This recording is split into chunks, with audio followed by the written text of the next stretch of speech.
was a wonderful experience, and I had such fun doing that with you, Maria. And thank you, Shon, for directing us. And Rex, what a wonderful script. I mean, Yeah. the thing that I found especially is, as we've rehearsed it, it just gets more and more rich and juicy, and so many levels. It's just fantastic. So how did it come about? Where did it come from? Well, it is quite a layered script, and it had quite an unusual gestation. Quite a few years ago, I wrote a play called Death for Sophisticates, which basically included a lot of the verses that are in the script. And it was performed, and it eventually got revised, and it got a title, Roasting Death.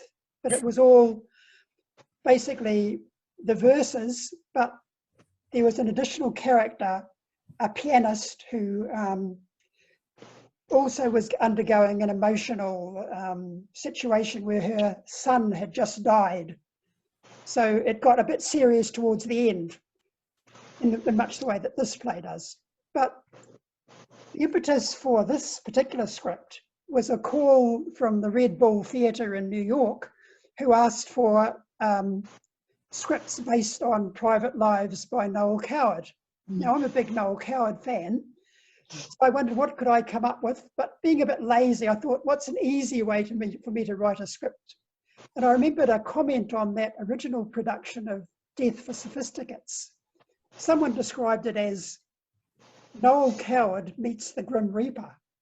And that must have stuck in my mind, the Noel Coward connection, because he wrote witty songs and verses, you know, like the Mad Dogs and Englishmen, that sort of thing. So I thought I will take those verses and make it about death because of private lives. I will flip that and make it public deaths. So I already had some scripts, some verses about death. So I thought, right, I'll weave them in, but how can I get these characters, Amanda and Elliot, to talk about death? So I figured out what would actually happen after Private Lives. So they both have other partners by then, but they're obviously still attached to each other. So I thought, what if we take it a little bit later and see what happens after some time has passed? And I looked at the original date of the script, Private Lives, and it was 1930. So I thought, okay, they were in France in 1930. 10 years later, that's when the Nazis invaded Paris. So let's bring Manda, I'll call Amanda Manda, just for a little bit of distinction, and Elliot Ellie. Let's bring them into Paris while the Nazis are in occupation. So then I've got a bit of tension to add some menace to it. So they're not just talking about death theoretically, there is the threat of the Gestapo who is in the room with them. So that's how this script came about. So brilliant. Like, I hear you talk about this, and I've heard you talk a little bit about this before, and every time I'm blown away because my brain doesn't work like that. And that you were able to like take all these different elements and piece them together in such a cohesive whole that while it is honoring something that came before, still feels undoubtedly original. And that you as a writer could make so many layers as what we saw in this play.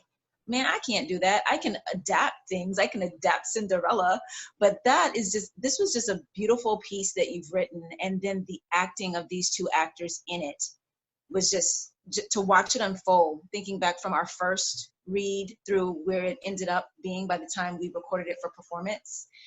And this all sprang out of your head, Rex. That's amazing to me. And thank you for your contribution, Shon, because it is a very layered script. We talked about there being three styles of performance, the theatrical style of the verses, and then the public announcements to the audience in Harry's bar, and then the banter between the two characters. And we spent quite a lot of time in the rehearsal and with your notes, getting the actors to really get to grip with those three styles. So it was wonderful to watch you at work, Shon. Thank you. I don't often take part in rehearsals, but I think for this script, it was very interesting because it is so complex. Yeah. To observe the process. Yeah. It was definitely necessary and helpful to me to have you there. And I assume it was, you know, I'm just going to go ahead and say it was helpful to the actors also to have you there, because you have written this thing where there are these three distinct, like you said, styles of performance. And it was imperative that we made it clear what was happening in every moment of this play, and having the playwright on hand to be able to verify things, check in about something, really was invaluable. So thanks for giving us that time. I agree with all that. And I mean, Shon, your notes are absolutely invaluable. And there were just, I mean, every time you mentioned something, it just kind of opened up into, oh, I see, I got that. And then the next one, oh, I see, yes. And it just kept on opening up. It was absolutely marvelous. And then to have Rex there to also add in, and you work together beautifully too, as a team. And it was a marvelous experience. And I would also say that how wonderful in this new world of online stuff that we get to work with the writer who happens to be kind of a million miles away from most of us. And it's such a great thing, isn't it? Yeah, just to be clear, if everybody wasn't sure, I'm in Auckland, New Zealand at the moment. And I'm in LA. We've got Maria in New York. Yes. Just outside of New York, yep. And Shon's in LA, yes. Yep, Henry and I are both over here on the West Coast. Maria, a real international collaboration, if I can use that word. Yes. Oh. Yeah. Right. Maria, I was just going to say, I just felt so much joie de vivre as I was acting with you. You really, it felt to me as if you were really enjoying being in that place. I felt as if I was in Harry's bar with you. Yeah.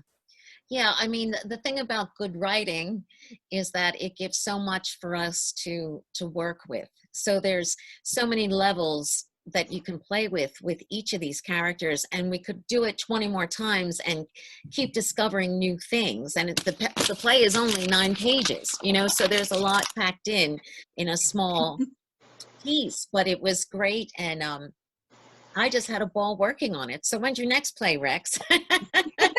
I have got dozens. For Henry? Did I see on Facebook today, I think I actually saw that there's another one that's in production right now with a New York company. Is that right, Rex? Did I read that right? It's just been recorded. It's called The Birds Are Feeding Me. It's a lockdown play. So it's about, just written quite recently, but I've been specializing in 10-minute plays for quite a while now. So I've got dozens.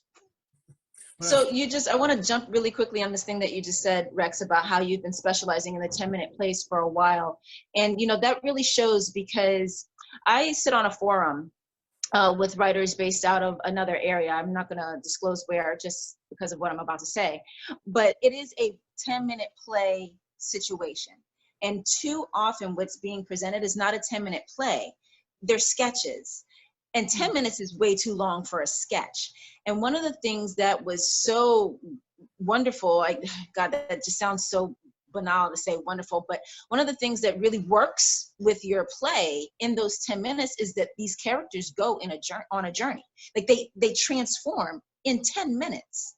And so the fact that that's been your specialization for a while means you've honed that craft. You've gotten stronger and stronger at it, I'm sure, than from when you first started. Yeah. Yeah, I love what you say about it not being a sketch, because I do see quite a lot of 10 minutes plays which are just one joke or one situation carried on over and over again, which is fine for, like, I don't know if you know Monty Python, the parrot sketch, for example. These are quite funny, but they're not plays in which there's movement in the characters. So I do write things, I like things to happen. Yeah. That's exactly right. And the note that I've given them, several of those playwrights, has been, it's not dynamic enough. Nothing is going on. We want to see the characters go through something. And you gave us that. These characters go through something. That's my aim always. Thank you again, everybody. Let's wrap it up now. And go back into our different worlds. And I hope I work with you again, Rex. Thank you. I hope so too. Thank you all. Yes, this is wonderful. All three of you guys, thank you for sharing your talent with me. Thank you, Shon. Bye for now.